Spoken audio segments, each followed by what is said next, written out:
20 juillet, Paris, 11 heures soir. Mon ami, ma mère vient de mourir à Roncières. Nous partons à minuit. Ne venez pas, car nous ne prévenons personne. Mais plaignez-moi et pensez à moi, votre Annie. 21 juillet, midi. Ma pauvre amie, je serais partie malgré vous si je ne m'étais habituée à considérer toutes vos volontés comme des ordres. Je pense à vous depuis hier avec une douleur poignante. Je songe à ce voyage muet que vous avez fait cette nuit en face de votre fille et de votre mari, dans ce wagon à peine éclairé qui vous traînait vers votre morte. Je vous voyais sous le quinquet huileux tous les trois, vous pleurant et Annette sanglotant.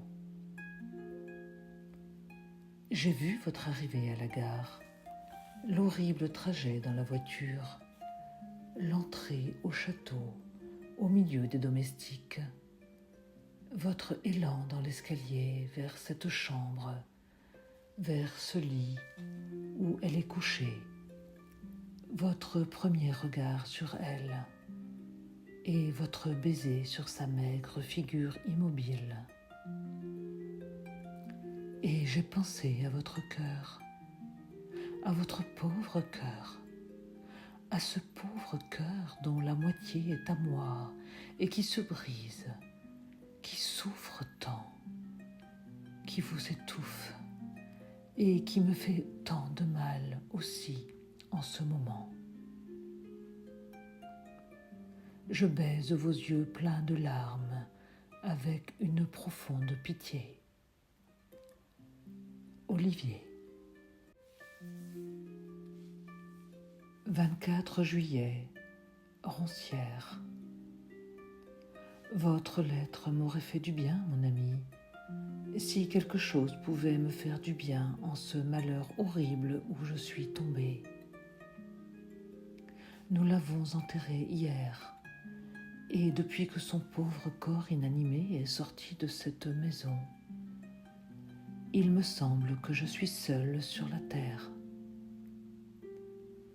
On aime sa mère presque sans le savoir, sans le sentir, car cela est naturel comme de vivre. Et on ne s'aperçoit de toute la profondeur des racines de cet amour qu'au moment de la séparation dernière. Aucune autre affection n'est comparable à celle-là, car toutes les autres sont de rencontre, et celle-là est de naissance. Toutes les autres nous sont apportées plus tard par les hasards de l'existence. Et celle-là vit depuis notre premier jour dans notre sang même. Et puis ce n'est pas seulement une mère qu'on a perdue, c'est toute notre enfance elle-même qui disparaît à moitié, car notre petite vie de fillette était à elle autant qu'à nous. Seule elle la connaissait comme nous. Elle savait un tas de choses lointaines, insignifiantes et chères, qui étaient les douces premières émotions de notre cœur. À elle seule, je pouvais dire encore « Te rappelles-tu, mère, le jour où... Te rappelles-tu, mère, la poupée de porcelaine que grand-maman m'avait donnée ?» Nous marmottions toutes les deux un long et doux chapelet de menus et mièvres souvenirs que personne sur la terre ne sait plus, que moi. C'est donc une partie de moi qui est morte, la plus vieille, la meilleure. J'ai perdu le pauvre cœur où la petite fille que j'étais vivait encore tout entière. Maintenant, personne ne la connaît plus. personne ne se rappelle la petite Anne, ses jupes courtes, ses rires et ses mines. Et un jour viendra, qui n'est peut-être pas bien loin, où je m'en irai à mon tour, laissant seule dans ce monde ma chère Annette, comme maman m'y laisse aujourd'hui.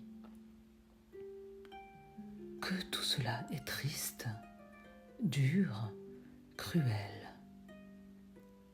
On n'y songe jamais pourtant. On ne regarde pas autour de soi la mort prendre quelqu'un à tout instant, comme elle nous prendra bientôt. Si on la regardait, si on y songeait, si on n'était pas distrait, réjoui et aveuglé par tout ce qui se passe devant nous, on ne pourrait plus vivre, car la vue de ce massacre sans fin nous rendrait fous. Je suis si brisée, si désespérée que je n'ai plus la force de rien faire. Jour et nuit, je pense à ma pauvre maman, clouée dans cette boîte, enfouie sous cette terre, dans ce champ, sous la pluie, et dont la vieille figure que j'embrassais avec tant de bonheur n'est plus qu'une pourriture affreuse. Oh, quelle horreur, mon ami, quelle horreur! Quand j'ai perdu papa, je venais de me marier, et je n'ai pas senti toutes ces choses comme aujourd'hui. Oui, plaignez-moi, pensez à moi, écrivez-moi. J'ai tant besoin de vous à présent.